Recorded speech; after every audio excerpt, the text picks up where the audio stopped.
Dark Tower is based on the epic series of fantasy novels by Stephen King, here directed by Nikolai Arcel, best known for directing A Royal Affair. And after a decade of development with different directors attached to the film like J.J. Abrams and Ron Howard, we finally have a 95-minute film that is intended as somewhat of a continuation of the book series, but instead comes across as more of a mashing of elements from the different books, which really would have benefited from a longer runtime with elements from the books fleshed out and developed more. Now, I'll admit I enjoyed the movie a hell of a lot more than I thought I would, where for a long time I was left wondering about the state of the film. We hadn't gotten a trailer until very late April. There were reports of differing visions in post-production between the studio and the director, but as a simplified version of the books that is serviceable as a movie you can switch off and enjoy, it's fine.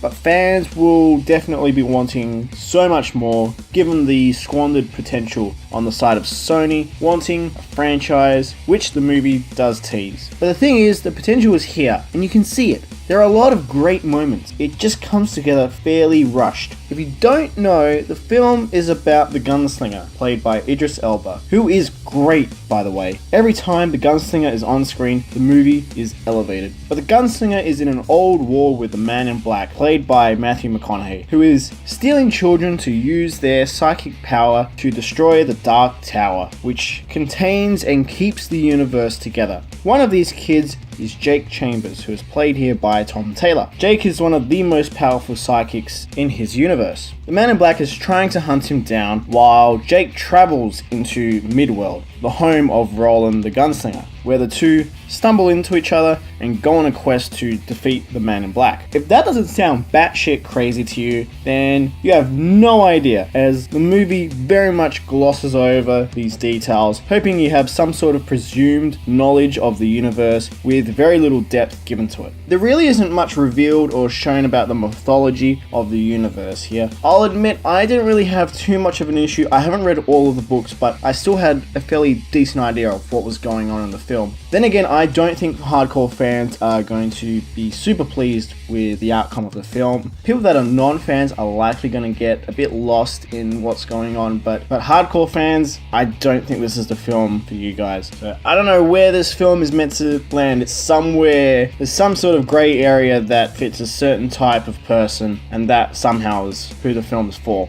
I will admit, there are times that the lore and the fairy tale being told really grip you, and that's where the potential of the film is, but it is definitely squandered by a very choppy, quick setup to get Jake into Midworld. The scenes with Jake and Roland are easily the best of the film, with Jake learning how to use a gun or getting to know Roland, and Roland being taught how to act in New York. There are these great moments that bring you into the world and make you love the characters, which are really due to the performances here. All three leads are great. Even Jackie Earle Haley shows up for a little bit, and as fans would expect, there are a lot of nods to the Stephen King universe, with nods to titles like It and The Shining. There are some that are definitely better hidden than others. Someone will definitely go through the film and cherry pick all the little references to Stephen King's other works. But honestly, with where we are with television at the moment, I think the book series would really serve better on TV. If you were to commit to a long form narrative to adapt 8 books, I think you would serve that source material better, not try to cherry pick elements into one movie. As far as I know, the television series is still going ahead with one of the showrunners from The Walking Dead, so there is hope that hopefully Idris Elba returns at least for a little bit as the gunslinger. I think non-fans will have a fine time viewing it as a popcorn flick, but they might be lost. Fans, I think, are going to be disappointed if they wanted a bit more from the Dark Tower universe. It is definitely a simplified version of the books. There are some moments where the CGI is a bit sketchy, but it's mostly serviceable. The film is well shot with a decent score, and for the most part, there are a lot of practical effects that do work. There are unfortunately moments where there'll be a great stunt or a great action piece where the shot kind of cuts away and loses a bit of the momentum of the scene and just lessens and dampens the impact of some of the action scenes, which is a bit disappointing, but for the most part, the action scenes do a fine job of being action scenes. Nothing too crazy or mind-blowing going. But look, given Sony's reputation, I'd love for them to just let filmmakers make their own film and hopefully release a director's cut here that runs maybe 2 or 3 hours, because it is clearly there. You will watch the film and you will see the potential and where they may have cut to make the film shorter for more screenings at the cinemas. It really is just up to Sony here to release that director's cut. Ultimately, guys, though, I did enjoy the movie a lot more than I thought I would, but there's definitely wasted potential here. I hope